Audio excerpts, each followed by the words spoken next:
الحمد لله نحمده ونستعينه ونستغفره ونعوذ بالله من شرور أنفسنا وسيئات أعمالنا من يهده الله فلا مضل له ومن يضلله فلا هادي له وأشهد أن لا إله إلا الله وحده لا شريك له وأشهد أن محمدا عبده ورسوله صلى الله عليه وسلم. اللهم صل على محمد وعلى آل محمد كما صليت على إبراهيم وعلى آل إبراهيم إنك حميد مجيد. اللهم بارك على محمد وعلى آل محمد كما باركت على إبراهيم وعلى آل إبراهيم أعوذ بالله من الشيطان الرجيم. بسم الله الرحمن الرحيم. يا أيها الذين آمنوا اتقوا الله حق تقاته ولا تموتن إلا وأنتم مسلمون. يا أيها الناس اتقوا ربكم الذي خلقكم من نفس واحدة وخلق منها زوجها وبث منهما رجالا كثيرا ونساء واتقوا الله الذي تساءلون به والأرحام إن الله كان عليكم رقيبا. يا أيها الذين آمنوا اتقوا الله وقولوا قولا سديدا يصلح لكم أعمالكم ويغفر لكم ذنوبكم ومن يطع الله ورسوله فقد فاز فوزا عظيما. وقال النبي صلى الله عليه وسلم فإن خير الحديث كتاب الله وخير الحدي حدي محمد صلى الله عليه وسلم وشر الأمور محدثاتها وكل محدثة بدعة وكل بدعة ضلالة وكل ضلالة في النار. أما بعد قال النبي صلى الله عليه وسلم أتدرون ما الغيبة؟ قالوا الله ورسوله أعلم. قال ذكرك أخاك بما يكره. قيل أفرأيت إن كان في أخي ما أقول؟ قال إن كان فيه ما تقول فقد اغتبته وإن لم يكن فقد بهته. اما بعد، انتہائی مختصر سی حمد اور ثنا کے بعد وہ اسباب جن کی وجہ سے عذاب قبر انسان کے لیے حلال ہو جاتا ہے، ان میں سے 3 چیزوں کے بارے میں نشاندہی گزشتہ جمعہ کرنے کی کوشش کی. اب باقی وہ امور جو اللہ سبحانہ و تعالی اور اس کے پیارے نبی جناب محمد الرسول اللہ صلی اللہ علیہ وسلم کی صحیح احادیث سے ثابت ہے، ان میں سے کچھ امور کو اپنی کم مائگی اور کم علمی کے تحت گوش گزار کرنے کی آج سعادت حاصل کریں گے انشاءاللہ. پہلا مسئلہ، آج کے خطبے میں جن چیزوں سے قبر کا عذاب مستوجب ہو جاتا ہے ان میں سے پہلی چیز غیبت کا کرنا ہے. جناب ابو ہریرہ رضی اللہ تعالیٰ عنہ کہتے ہیں اتدرون ما الغیبہ؟ رسول اللہ صلی اللہ علیہ وسلم ایک دن فرمانے لگے تمہیں پتہ ہے غیبت کیا ہوتی ہے؟ تو لوگوں نے کہا اللہ و رسولہ عالم، اللہ اور اس کا رسول ہی زیادہ جانتا ہے، ہمیں تو نہیں پتہ. تو قال، اللہ کے نبی علیہ السلام نے یوں فرمایا ذکرک اخاک بما یکرہ، تمہارے بھائی کی ہر وہ کیفیت کو بیان کرنا جس کو وہ ناپسندیدہ سمجھتا ہو، یہی غیبت ہے. قیل افرأیت ان کان فی اخی ما اقول، ایک آدمی کھڑا ہو گیا اور کہنے لگا اللہ کے رسول یہ بتائیے اگر میں وہ بات کہتا ہوں جو حق اور سچ پر مبنی ہو کہ میرے بھائی میں وہ بات موجود ہو، میں وہی تو کہہ رہا ہوں. قال، اللہ کے نبی علیہ السلام نے فرمایا ان کان فیہ ما تقول، اگر اس میں وہ بات ہے جو آپ کہتے ہیں، فقد اغتبتہ، تو غیر موجودگی میں کہنے کی بنا پر آپ نے غیبت کر دی. وَإِن لَّمْ يَكُنْ فِيهِ، اور اگر اس کے اندر وہ عیب، وہ برائی، وہ صفت نہیں ہے جس کو آپ ذکر کر رہے ہیں، فقط باہتہ، تو آپ نے اس پر بہتان باندھا، آپ نے اس پر الزام لگا دیا. یہ دونوں ہی چیزیں ایسی ہیں جو انسان کی پکڑ کا سبب ہے اور جو انسان کو عذاب قبر مستوجب کرنے والی ہے. امام مسلم رحمہ اللہ، امام ترمذی رحمہ اللہ، امام احمد رحمہ اللہ، امام ابن حبان رحمہ اللہ اور ابو یعلا رحمہ اللہ موصلی اپنی کتاب کے اندر اس حدیث کو صحیح سند کے ساتھ بیان کرتے ہیں. پھر اگلی روایت جو ہے وہ جناب ابو بکر رضی اللہ تعالیٰ عنہ کی ہے. وہ کہتے ہیں کہ نبی صلی اللہ علیہ وسلم کے ساتھ میں جا رہا تھا کہ آپ دو قبر والوں کے پاس سے گزرے اور فرمایا من یاتینی بجریدۃ نخل، کوئی ہے جو میرے پاس کھجور کی تر و تازہ سبز ٹہنی لا کے دے دے. ایک اور روایت میں آتا ہے کہ میں اور ایک آدمی گئے اور جناب رسول اللہ صلی اللہ علیہ وسلم کو دو شاخیں لا کر دے دی. وہاں پہ دو قبریں موجود تھیں. اللہ کے نبی نے بطور معجزہ ان دونوں پر وہ ایک ایک شاخ کاٹ دی. فرمایا اما انہ سیخفف عنہما، امید ہے کہ عنقریب ان سے اب تخفیف کی جائے گی اور ہلکا پن کیا جائے گا. ما کان فیہما من بلوتہما شیء، اس آزمائش میں جو ان دونوں کے اوپر داخل کی گئی ہے امید ہے کہ اب وہ آزمائش ان دونوں پر کم کی جائے گی. لوگوں نے پوچھا اللہ کے رسول صلی اللہ علیہ وسلم ان پر کیوں آزمائش آئی ہے اور قبر میں جانے کے بعد ان کے اوپر عذاب کیوں ہو رہا ہے؟ اور فرمایا انہما لیعذبان فی الغیبۃ والبول، اس لیے کہ ان میں سے ایک آدمی بڑا غیبتی تھا، غیبتیں کرتا تھا، تو ان غیبتوں کی وجہ سے یہ ایسا پھنس گیا کہ آج اس کے اوپر قبر کا عذاب ہو رہا ہے. اور دوسرا وہ شخص ہے جو پیشاب کے فراغت کے بعد اپنی طہارت صحیح طور پہ نہیں کرتا تھا، تو پیشاب کے چھینٹے لگے رہ جانے کی بنا پر اور گندگی کے آثار واضح طور پہ لگے رہنے کی بنا پر اس کے ساتھ یہ معاملہ ہوا کہ آج اس کو قبر میں پکڑ لیا گیا اور اس کے ساتھ سختی کا اور شدت کا معاملہ کر دیا گیا. اللہ کے پیارے نبی جناب محمد الرسول اللہ صلی اللہ علیہ وسلم کی حدیث مسند امام احمد میں ہے اور امام احمد رحمہ اللہ یہاں سے مسئلہ سمجھا رہے ہیں کہ جو آدمی غیبتوں پہ غیبتیں کرتا ہے وہ سمجھ لے کہ اس کے اوپر عذاب قبر حلال ہو چکا ہے.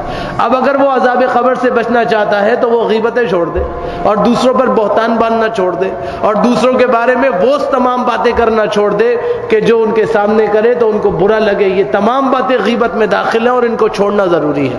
آج ایک آدمی اپنے آپ کو بہت لاحقے اور سابقوں کے ساتھ آگے بڑھائے، فلان اور فلان اور فلان اور فلان اور فلاں ادارہ اور فلاں ادارہ اور فلاں ادارہ سے وابستہ، مگر جب غیبتوں پہ غیبتیں کرے اور بہتان ترازیاں کرے تو اس کو یہ تمام نیکیاں عذاب قبر سے نہیں بچا سکتی جب تک کہ وہ اپنی اس بری عادت کو نہ چھوڑے، جب تک کہ وہ اپنی اس قبیح بات کو نہ چھوڑے. تو اس قبیح بات کو چھوڑنے کے بعد اللہ رب العالمین کی نصرت آئے گی، وگرنہ اللہ سبحانہ و تعالیٰ کے ہاں شدید معاملہ ہو سکتا ہے اور سختی کا معاملہ ہو سکتا ہے. اللہ کے پیارے نبی جناب محمد الرسول اللہ صلی اللہ علیہ وسلم پر اللہ تعالیٰ نے قرآن کریم اتارا. سورۃ الحجرات آیت نمبر 12 ہے. فرمایا وَلَا يَغْتَبْ بَعْضُكُمْ بَعْضًا، اگر تم چاہتے ہو کہ بچ جاؤ اللہ کے عذاب سے تو طریقہ کیا ہے؟ تمہارا بعض کی جو غیبتیں کرتا ہے اس کو چھوڑ دو. اَيُحِبُّ أَحَدُكُمْ أَن يَأْكُلَ لَحْمَ أَخِيهِ مَيْتًا، کیا تم میں سے کوئی اس بات کو پسند کرتا ہے کہ اپنے مردہ بھائی کے گوشت کو نوچ نوچ کے کھائے؟ کیا تم اس بات کو چاہتے ہو؟ فَكَرِهْتُمُوهُ، تم اس کو ضرور بضرور ناپسندیدہ سمجھتے ہو. جب تم اس کو ناپسندیدہ سمجھتے ہو، تمہارے ہاں میتوں کا اتنا احترام ہے تو تم اپنے سگے بھائی کی میت سے کچھ گوشت کا حصہ نوچ کے کھانا اور تناول کرنا اچھا نہیں سمجھو گے تو پھر تم کیوں غیبتیں کرتے ہو؟ کیونکہ اس کا عذاب تو یہی ہے. واتقوا اللہ، اللہ سے ڈرو، اللہ سے ڈرو. ان اللہ تواب الرحیم، اللہ کی شان یہ ہے انتہائی توبہ قبول کرنے والا اور انتہائی رحم کرنے والا ہے. توبہ کے منازلات کو قبول کرنے والا اور انتہائی رحم کرنے والا کون ہے؟ وہ اللہ سبحانہ و تعالی ہے. لہذا اس سے ڈر جاؤ اور اس کی تعلیمات کے موافق عمل کرو تاکہ اللہ سبحانہ و تعالی کے ہاں درجہ بلند ہو جائے. اسی طرح اللہ کے پیارے نبی جناب محمد الرسول اللہ صلی اللہ علیہ وسلم ارشاد فرما رہے ہیں، سنن ابی داود کی روایت ہے، جناب انس بن مالک رضی اللہ تعالیٰ عنہ ارشاد فرمایا کرتے تھے، فرمایا کہ اللہ کے نبی علیہ السلام نے یوں فرمایا لما عرج بی مررت بقوم لهم اصفار، فرمایا جب مجھے معراج کرائی گئی تو دکھایا گیا کہ ایک قوم ایسی ہے اس کے بڑے بڑے ناخن ہیں، بڑے بڑے ناخن ہیں، اور وہ ناخن ایسے نہیں ہیں جیسے تمہارے ناخن ہیں، من نحاس، تانبے کے بنے ہوئے ناخن ہیں، پیتل کے. نحاس کہتے ہیں پیتل کو. پیتل کے برتن ہوتے ہیں، پیتل کی مختلف اشیاء ہوتی ہیں، یہ پیتل کے بنے ہوئے ان کے ناخن ہیں۔ یخمشون وجوہہم وصدورہم، اور یہ اپنے چہروں کو اپنے ناخنوں سے نوچ رہے ہوں گے اور ان پیتلوں کے ناخنوں سے اپنے سینوں کو نوچ رہے ہوں گے۔ فقلت من ہؤلاء یا جبریل، میں نے کہا بھائی یہ کون ہے اور یہ اتنے خطرناک معاملے میں کیوں مبتلا ہے؟ جبریل ذرا مجھے ان کے بارے میں بتاؤ۔ قال ہؤلاء الذین یأکلون لحوم الناس، فرمایا یہ وہ ہے جو لوگوں کے گوشت کو کھایا کرتے تھے، غیبتیں کیا کرتے تھے۔ آج ان کا عذاب یہ ہے کہ یہ چہرے کے تیور بدل لیا کرتے تھے اور جا جا کے غیبتیں کرتے تھے۔ انہی کے پیتل کے ناخن ہیں، یہی اپنے چہروں کو نوچیں گے۔ انہی کے سینوں میں بغل تھا، انہی کے سینے میں بغض تھا، انہی کے سینوں کے اندر غیبتوں کا طوفان تھا۔ آج یہ اپنے پیتلوں کے ناخنوں سے اپنے سینوں کو نوچ ڈالیں گے، یہ ان کے لیے عذاب ہے۔ قال هؤلاء الذين يأكلون لحوم الناس، یہ وہ ہیں جو لوگوں کے گوشت کو کھایا کرتے تھے۔ ويقعون في اعراضهم، اور ان کی عزتوں کو پامال کرنے میں ایک لمحہ بھی نہیں لگاتے تھے۔ آج لوگ سمجھتے ہیں کہ میری عزت اس میں ہے کہ میں دوسرے کو بے عزت کروں، جب تک میں دوسرے کو ذلیل نہیں کروں گا میری عزت نہیں ہوگی۔ اگر مجھے اوپر جانا ہے تو دوسرے کو گرانا ضروری ہے۔ یہی تباہی کی بنیاد ہے اور یہیں سے انسان کے لیے دنیا کی کشائشیں اور دنیا کی آسائشیں فراہم کی جاتی ہیں، اور اللہ تعالی آخرت کے تمام دروازے ایسے شخص کے لیے بند کر دیتا ہے چاہے وہ کچھ بھی کرنے والا ہو۔ اللہ کے ہاں اس کی کوئی حیثیت نہیں، کوئی مقام نہیں ہے، کوئی شان نہیں ہے۔ اللہ سبحانہ و تعالی کے ہاں اس کی کوئی اوقات نہیں، کیونکہ یہ ایسا آدمی ہے جس کے لیے اللہ نے آخرت میں رحمت کے دریچوں کو بند کر دیا ہے۔ اسی لیے سورۃ القلم میں اللہ سبحانہ و تعالی ارشاد فرما رہا ہے، آیت نمبر 8، 9، 10، 11، 12 ان تمام کے اندر یہی ذکر ہے، فَلَا تُطِعِ الْمُكَذِّبِينَ، اے اللہ کے نبی آپ جھٹلانے والوں کے پیچھے پیچھے نہ جائیے اور جھٹلانے والوں کا کہنا نہ مانیے۔ وَدُّوا لَوْ تُدْهِنُوا فَيُدْهِنُونَ، یہ لوگ تو چاہتے ہیں کہ آپ ان کے ساتھ انتہائی نرمی اختیار کریں تو یہ بھی نرم ہو جائے۔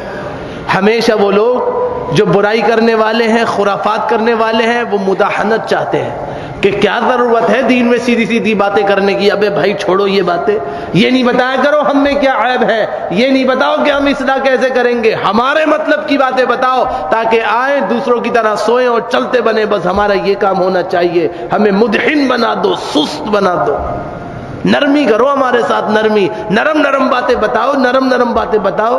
نرم نرم باتیں تو سارا دین ہی نرم ہے، مگر یہ مداحنت دین میں نہیں ہے کہ انسان کو پتا ہو کہ میں باہر جاؤں گا تو گڑھے میں گروں گا، پھر بھی اس راستے سے جائے اور گڑھے میں گر جائے، یہ مداحنت ہے، اسلام اس کی اجازت نہیں دیتا۔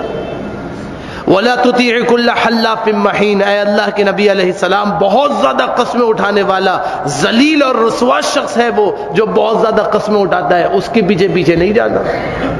اب آپ دیکھیں رواج بن گیا، ہر چیز میں ہم کہتے ہیں کوئی سہولت کا راستہ نکل جائے، یہی تو مداحنت ہے جس سے شریعت نے منع کیا۔ ہر شخص مجھ سمیت چاہتا ہے کوئی نرمی کا راستہ ہے، کوئی سہولت کا راستہ ہے، کوئی ہمارے لیے اس میں رعایت ہے۔ اللہ اکبر، ہم سوچتے بھی نہیں کہ ہم کیا کہہ رہے ہیں، ہم دین میں کہہ رہے ہیں کہ ہمارے لیے کوئی رعایت نکال دیجئے، کوئی بیچ کا راستہ، کوئی نقب زنی ایسی کر دیجئے کہ مجھے فائدہ پہنچ جائے، بھلے دین برباد ہوتا ہے تو ہو جائے، بس مجھے فائدہ ہو تو میں اپنے فائدے کے لیے اس مداحنت کو پسند کرتا ہوں۔ اور جو مداحنین ہیں، مداحنت کرنے والے ہیں، میری ان سے دل لگی لگتی ہے تو میں چاہتا ہوں کہ میرا واسطہ انہی کے ساتھ پڑتا رہے، انہی کو دیکھوں، انہی کو سنوں، انہی کے ساتھ بیٹھوں، انہی کے ساتھ اٹھوں، سارے کام انہی کے ساتھ کروں، کیونکہ وہ مجھے مداحنت کا راستہ جو دیتے ہیں، بے دینیت میں نرمی نکال کے جو دیتے ہیں، میرے فائدے کی بات جو کرتے ہیں، لہذا مجھے تو وہی پسند ہوں گے۔ اللہ کہتا ہے ان کے پیچھے پیچھے نہیں جانا، کیونکہ یہ جھوٹے ہیں، جھوٹ بولتے ہیں، مداحنت کے نام پہ کذب بیانی کرتے ہیں، ان سے اپنے آپ کو بچانا ہے۔ وَلَا تُطِعْ كُلَّ حَلَّافٍ مَّهِينٍ، اور انتہائی رسوا شخص ہے وہ جو بات بات میں قسمیں اٹھاتا ہے، اس کے پیچھے نہیں جانا ہے۔ بات میں قسم ہے، قسم ہے، قسم ہے، قسم ہے، یہ بات بات میں قسمیں اٹھانے والے یہ وہ ہیں جن کو اللہ نے رسوا کر دیا ہے، یہ ذلیل ہو گئے ہیں، ان کی کوئی اوقات نہیں ہے، ان سے بچنا ہے۔ حماز مشاء بنمیم، فرمایا کہ طعن آمیز اشارے کرنے والے ہیں اور چغلیوں کو لیے لیے پھرنے والے ہیں، ان کے پیچھے پیچھے نہیں جانا ہے۔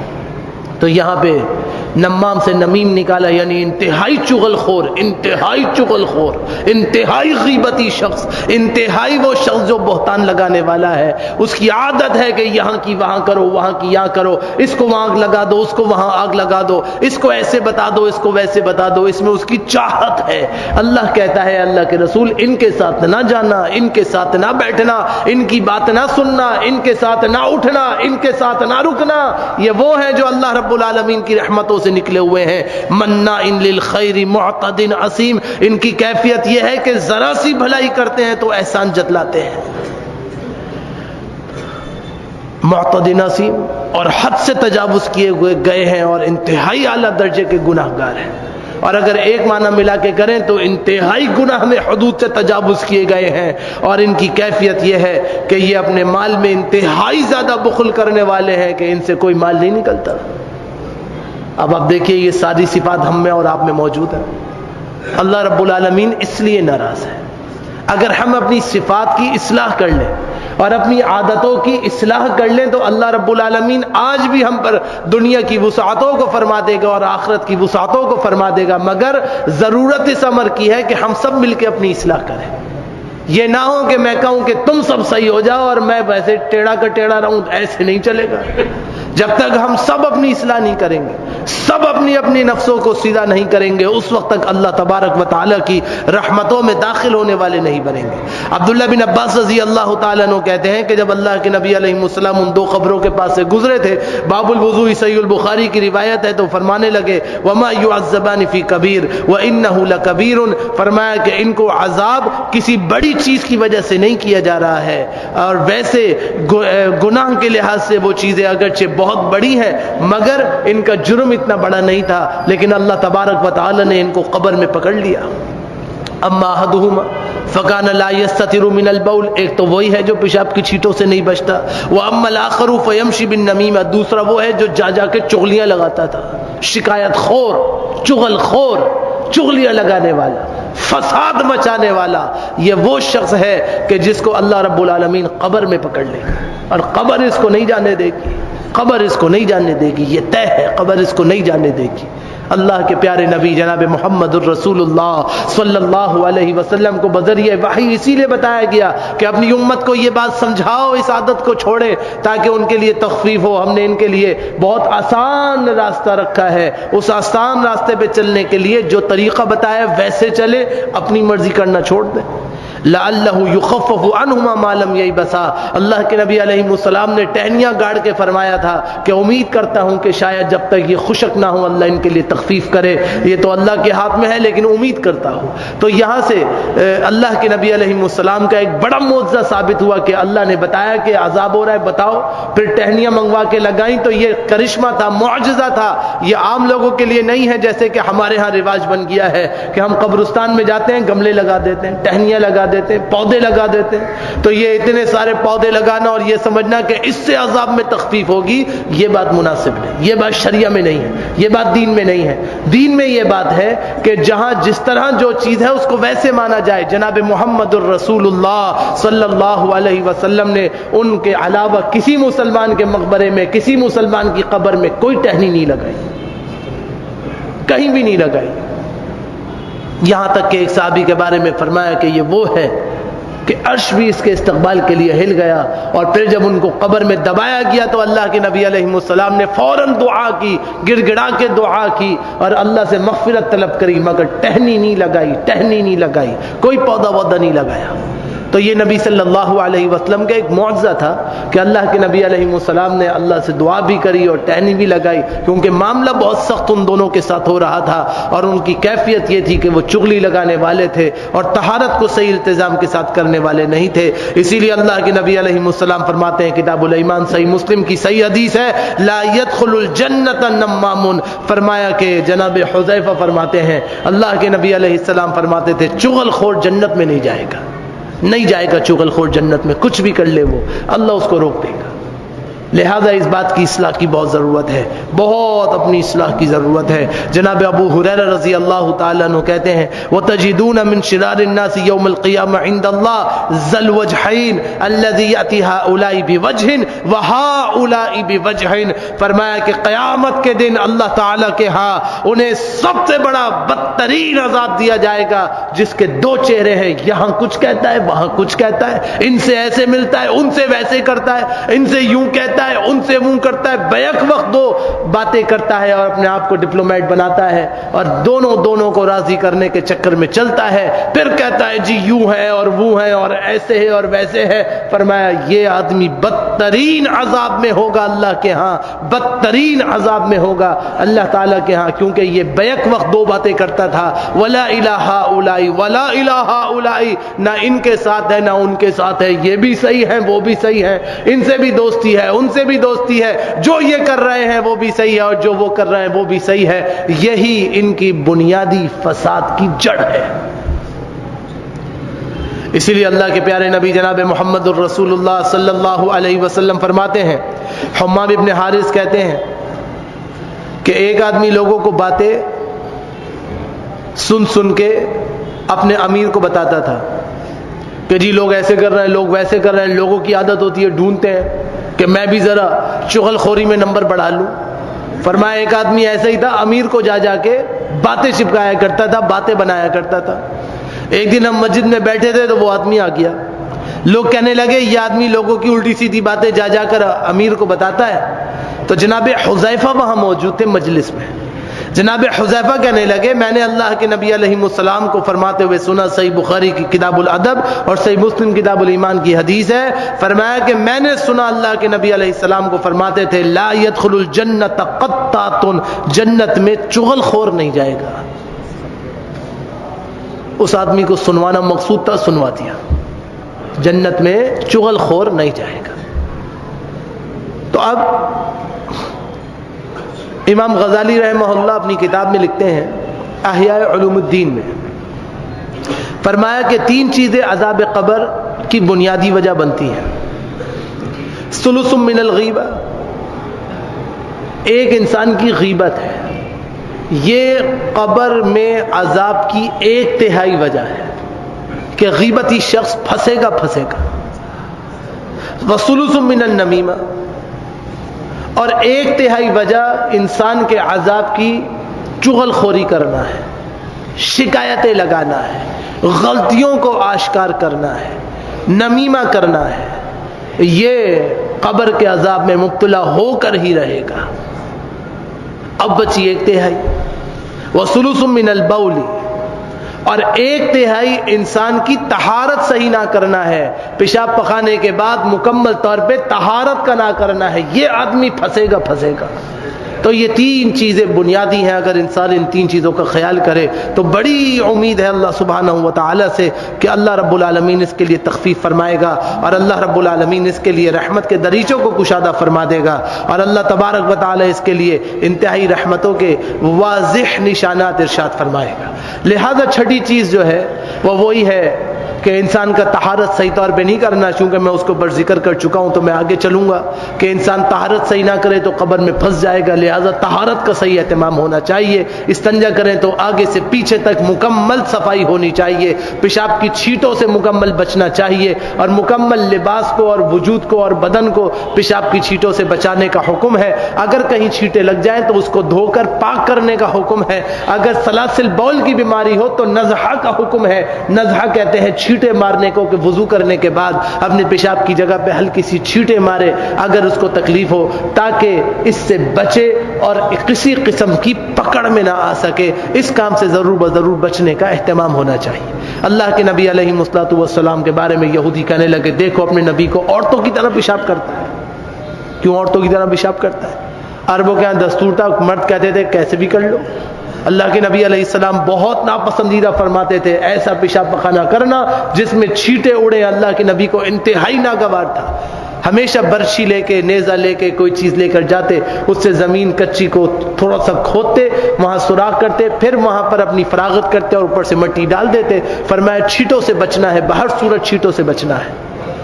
تو یہودی ایک دفعہ اعتراض کر کے کہنے لگے، صحیح بخاری کی روایت ہے کہ تمہارا نبی تو ایسا ہے بیت الخلاء میں بیٹھنے کا طریقہ بھی بتاتا ہے. تو اللہ کے نبی نے کہا ہاں الحمدللہ، ہم تو حتی الخرعہ، یہاں تک کہ انسان کی حاجت میں جس طرح سے بیٹھنا ہے ہم تو وہ طریقہ بھی اللہ کی مرضی سے بتا دیتے ہیں تاکہ انسان اللہ تبارک و تعالیٰ کی رحمتوں میں داخل رہے. اس قدر شریعت میں وضاحت کے ساتھ موجودات ہیں تاکہ انسان باہر صورت قبر کے عذاب سے اپنے آپ کو بچا سکے.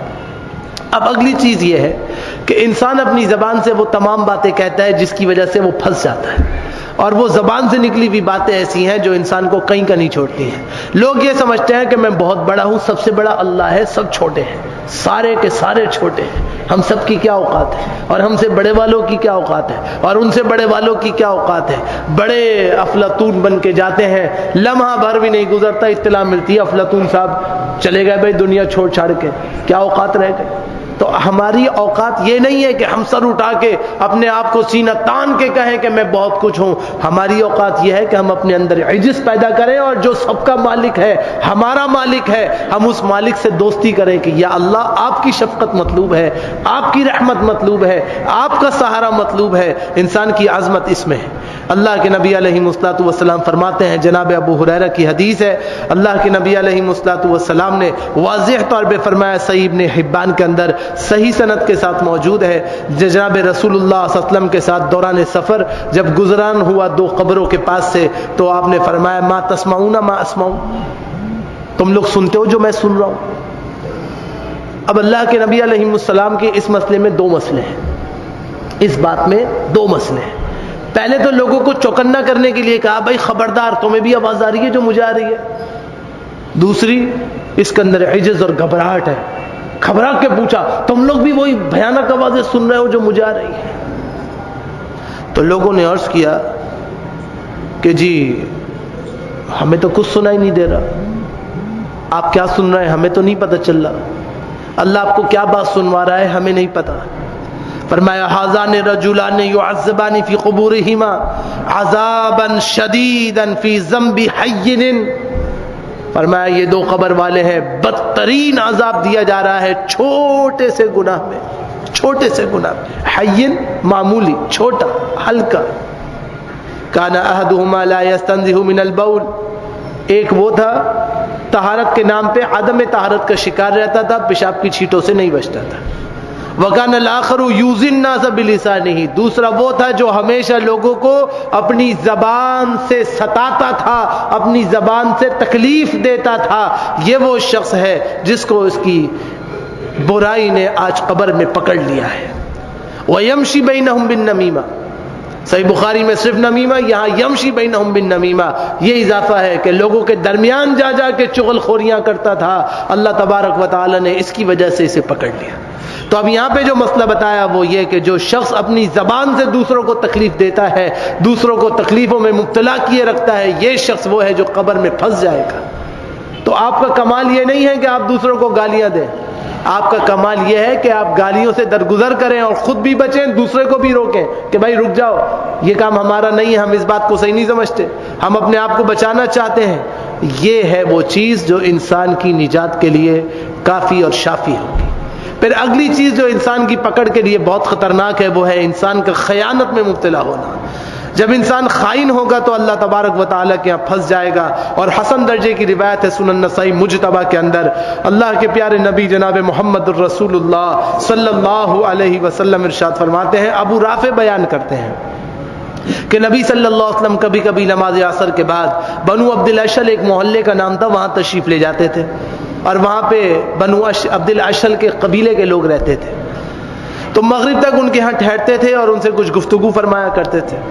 ایک دفعہ واپسی پر جلدی جلدی مغرب کی نماز کے لیے جا رہے تھے تو چلتے چلتے بقی راستے میں آ گیا، گویا کہ جو 24 نمبر گیٹ ہے آج کل مدینہ کا، اس طرف سے آ رہے تھے. یہ بنو عبد الاشل بھی اسی طرف ہے.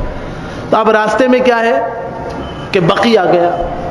اب یہاں بھی ایک مسئلہ سمجھتے جائیے، لوگ کہتے ہیں جنت البقی، جنت البقی کوئی چیز کائنات میں نہیں ہے. بقی کہتے ہیں ٹکڑے کو، ویرانے کو، خالی جگہ کو. بقی کا اطلاق بعد میں کیا جانے لگا اس زمین پر جو چٹیل ہو، جہاں لوگوں کو دفنایا جائے، مانند قبرستان، ورنہ یہ بقعتن سے ہے جس کا مطلب ویرانہ میدان، خالی جگہ. یہاں پہ ایک درخت تھا غرقت کا، جس کو ببول بھی کہتے ہیں۔ اب غرقت کے درخت کی بنا پہ کہا گیا کہ یہ وہ زمین ہے جہاں پہ غرقت کا پیڑ لگا ہوا ہے، اسی لیے بقیع الغرقت کہا گیا کہ یہ غرقت والی میدانی زمین ہے جہاں لوگوں کو دفن کیا جاتا ہے۔ اگرچہ صحابہ اکرام مدفون ہیں، اگرچہ معزز ہستیاں مدفون ہیں، اگرچہ عالی شان اللہ کے مبارک لوگ یہاں پہ مدفون ہیں، لیکن اس کو جنت نہیں کہہ سکتے۔ جنت کا مطلب باغیچہ ہوتا ہے، یہ جنت نہیں ہے، یہ صرف بقاع ہے، بقی ہے۔ اسی طرح ہماری قوم والے جو قبرستان کے نام کے آگے باغ لگا دیتے ہیں، یہ بات غلط ہے۔ قبرستان باغ نہیں ہوتا۔ آپ وہاں پہ جتنی بھی ہریالی کر لیں، جتنے بھی پودے درخت لگا دیں، وہ باغ نہیں ہے، وہ قبرستان ہے۔ اس کے اندر جو کچھ ہو رہا ہے وہ اللہ جانے اور بندہ جانے، زندہ لوگوں کو، انسان اور جنات کو نہیں پتا، لہذا باغ کہنا قبرستان کو مناسب نہیں ہے، اس کے اندر انسان کو خیال کرنا چاہیے۔ تو بہرحال کیا کہتے ہیں، غرقت کے بقیع کے پاس، یعنی بقیع الغرقت کے پاس سے گزرے تو جلدی جلدی جا رہے تھے، کیونکہ نماز کا وقت قریب تھا، گھڑیاں تو تھی نہیں، سورج زردی مائل ہو چکا تھا اور قریب تھا کہ غروب ہو جائے، تو گئے، فرمایا اف لکا اف لکا، اف، یہ کلمہ تطفیف ہوتا ہے، افسوس کے وقت بولتے ہیں، ہائے اللہ افسوس، افسوس، صد افسوس، یوں اللہ کے نبی علیہ السلام نے فرمایا۔ جناب ابو رافع کہتے ہیں کہ جب میں نے اللہ کے نبی علیہ السلام سے کلمۃ التطفیف سنا تو میں تو کانپ گیا کہ ہو گیا کوئی بڑا کام، جو وحی کے ذریعے بتایا گیا ہے، یہ اس طرح اف کبھی نہیں کہتے، کوئی بڑا کام ہو گیا، جس کی وجہ سے یہ اف کہہ رہے ہیں کہ آپ میرے اندر تو شدید خوف پیدا ہو گیا کہ پتہ نہیں کیا ہو گیا۔ آپ تھوڑا سا پیچھے ہٹ کر ہٹے تو میں بھی پیچھے ہٹ کے سوچنے لگا کہ پتہ نہیں کیا ہو گیا۔ اتنے میں آپ نے فرمایا تمہیں محسوس ہوتا ہے جو مجھے ہوتا ہے؟ میں نے کہا مالک امشی، آپ کو کیا ہوا؟ مجھے تو نہیں پتہ چلا، چلیے۔ تو میں نے عرض کیا کہ میں تو آپ کی بات سن کے رکا ہوں، کیونکہ آپ رک گئے اور آپ اف اف کرنے لگے۔ تو نبی صلی اللہ علیہ وسلم نے فرمایا لا ولکن ھذا فلان بعثته ساعیا علی بنی فلان فغل نمیرۃ فدری الآن مثلها من نار۔ اللہ کے نبی علیہ السلام نے فرمایا، سنن نسائی مجتبی کی حسن درجے کی روایت ہے، فرمایا میں نے تمہیں کچھ نہیں کہا، فلاں قبر والے کو کہا ہے اف اف، فلاں قبر والے کے لیے میں کہہ رہا ہوں، میں نے اسے اپنے قبیلے کے صدقات وصول کرنے کے لیے بھیجا تھا، اس نے ایک دھاری دار چادر اس میں سے چرا لی، اب اسی جیسی دھاری دار چادر آگ کی بنا کر اسے قبر میں پہنا دی گئی ہے کہ بھگت اس عذاب کو جو تو چوری کر کے آیا تھا۔ آج ہم کیسے لوگوں کے مال کھا جاتے ہیں، ہر چیز میں ڈکار مار کے کھا جاتے ہیں، کوئی پلٹ کے دیکھنے والا نہیں، بس جو مال ہے کھا جاؤ کھا جاؤ کھا جاؤ کھا جاؤ۔ ایک دھاری دار چادر، چوری کرنے والا عام آدمی نہیں تھا، اس کی شان ایسی ہے کہ اس کی جوتی آپ اور ہم سے زیادہ بلند ہے، اتنے بڑے ایمان والے لوگ تھے وہ۔ صرف ایک چادر اپنی مرضی سے اٹھا لی، اجازت کے بغیر، اپنی ضرورت کے لیے۔ اللہ کے نبی علیہ السلام نے فرمایا مال صدقات میں سے جو ایک چادر چوری کی، وہی آگ کی بنا کر اس کے لپیٹ دی گئی ہے قبر کے اندر کہ اب بھگتو اس چادر کو جو تو چوری کر کے آیا تھا۔ آپ سوچئے کہ آج ہمارا کیا معاملہ ہونے والا ہے، صرف دنیا کے لیے، جس کی چند سانسیں یہاں ہیں، یہ تو ابھی نکلی اور تبھی نکلی۔ تو بجائے اس کے کہ انسان اپنی آخرت کو اچھی کرے، ہم آخرت کو برباد کرنے کے لیے وزن پہ وزن لاد رہے ہیں، تباہی پہ تباہی لاد رہے ہیں، گناہ پہ گناہ جمع کرتے جا رہے ہیں۔ اس کے بعد اللہ کے نبی علیہ السلام نے جناب عمر بھی ساتھ تھے، ان کو خطاب کر کے کہا یا ابن الخطاب اذهب فنادی فی الناس انہ لا يدخل الجنۃ الا المؤمنون، فرمایا جاؤ جا کے لوگوں میں اعلان کرو کہ جنت میں سوائے ایمان والے کے کوئی داخل نہیں ہوگا، اور ایمان والا وہ ہے جو ہماری باتوں کو ہمارے طریقے کے مطابق مانے گا، وہ ایمان والا ہے، وہ جنت میں جائے گا، باقی ہماری کوئی ذمہ داری نہیں۔ لہٰذا میرے بھائی، ہمیں چاہیے کہ ہم خوب احتیاط کریں، اور ہمیں چاہیے کہ ہم خوب اللہ رب العالمین سے ڈریں. یہ وہ باتیں ہیں جو ایک حقیقت کا روپ ہے اور ایک حقیقت ہے، اٹل حقیقت ہے. ہمیں یہ جاننے کی بہت ضرورت ہے اور اپنی اصلاح کی بہت ضرورت ہے تاکہ ہم اپنی اصلاح کریں اور تعلیمات شریعہ کے موافق اعمال صالحہ کریں تاکہ رحمت الہیہ میں داخل ہوں. اور ان تمام چیزوں سے خود کو بچانے والے بنیں گے تو انشاءاللہ اس قبر کے اندر آسانی ہوگی جس میں جانا ہی جانا ہے. اب پہلے میں نے جانا ہے یا آپ نے جانا ہے؟ جانا تو ہے، یا تو میں نے جانا ہے تو آپ چھوڑنے جائیں گے، آپ نے جانا ہے تو چند لوگ آپ کو چھوڑنے کے لیے جائیں گے. جانا ہے اس کی تیاری ضرور بضرور کرنی ہے اور اچھے طریقے سے انشاءاللہ کرنی ہے. اللہ سے دعا کرتا ہوں رب ذوالجلال مجھے آپ کو ہم سب کو کما کہو قبر کے عذاب سے محفوظ فرمائے. اللہ رب العالمین بعد از موت کی سختیوں سے ہم سب کی حفاظت کا معاملہ نصیب فرمائے. دنیا میں بھی آسانی فرمائے، آخرت میں بھی آسانی فرمائے. ہر طرح کے عذاب، شدت، بلایات اور عذاب سے خصوصی حفاظت کا معاملہ نصیب فرمائے. اقول قولی ھذا استغفر اللہ لی ولکم ولسائر المسلمین. الحمد لله نحمده ونستعينه ونستغفره ونعوذ بالله من شرور أنفسنا وسيئات أعمالنا. من يهده الله فلا مضل له ومن يضلله فلا هادي له. وأشهد أن لا إله إلا الله وحده لا شريك له وأشهد أن محمدا عبده ورسوله صلى الله عليه وسلم.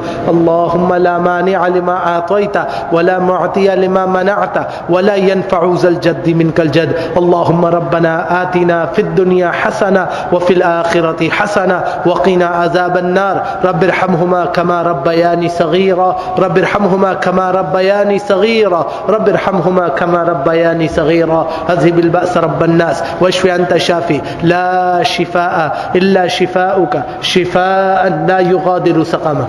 اللهم اشف مرضانا ومرضى المسلمين اللهم اشف مرضانا ومرضى المسلمين. اللهم اغفر لنا ولإخواننا الدين وارحمنا أنت مولانا فانصرنا على القوم الكافرين. اللهم اغفر لنا ولإخواننا الدين وارحمنا أنت مولانا فانصرنا على القوم الكافرين. اللهم انصر المجاهدين في كل مكان وانصر المستضعفين في كل مكان وانصر المؤمنين في كل مكان يا ذا الجلال والإكرام. بيدك الخير ولا حول ولا قوة إلا بالله العلي العظيم. اللهم لا هم إلا فرجته لا خير إلا ما سألته لا سهل إلا ما جعلته سهلا وأنت تجعل الحزن إذا شئت سهلا. يا حي يا قيوم برحمتك نستغيث. ربنا ظلمنا أنفسنا وإن لم تغفر لنا وترحمنا لنكونن من الخاسرين. رب ارحمهما كما ربياني صغيرا رب ارحمهما كما ربياني صغيرا. اللهم إنا نسألك الهدى والتقى والعفاف والغنى. اللهم إنا نسألك ما سألك منه عبدك ونبيك محمد صلى الله عليه وسلم ونعوذ بك من شر ما استعاذك منه عبدك ونبيك محمد صلى الله عليه وسلم وأنت البلاغ لا حول ولا قوة إلا بالله العلي العظيم. عذاب قبر کے مزید کچھ اسباب ہیں کہ جن کی وجہ سے عذاب قبر مستوجب ہو جاتا ہے. ما ثبت بالسنہ قرآن و سنت کے اندر جو دلائل موجود ہیں زندگی رہی اور اللہ کا حکم ہوا تو انشاءاللہ اس کے اوپر پھر مزید اگلے جمعے گفتگو کریں گے. اللہ سے دعا کرتے ہیں یا اللہ ہم سب کو عذاب قبر سے محفوظ فرما. یا اللہ تمام مسلمانوں کی خصوصی حفاظت کا معاملہ فرما.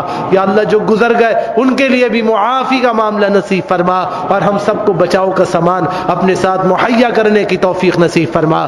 ربنا علیک توکلنا والیک انبنا والیک المصیر. بے امنی کی صورت ہے، پریشانیوں کی کیفیت ہے، کثرت سے حرج ہو رہا ہے، قتل پہ قتل ہو رہے ہیں اور کثیر الفتن کا دور آ چکا ہے. صحیح بخاری میں روایت موجود ہے اللہ کے پیارے نبی جناب محمد الرسول اللہ صلی اللہ علیہ وسلم فرماتے تھے کہ یہ یکثر الحرج کہ قیامت کی سب سے بڑی نشانی یہ ہے کہ حرج بہت ہوگا.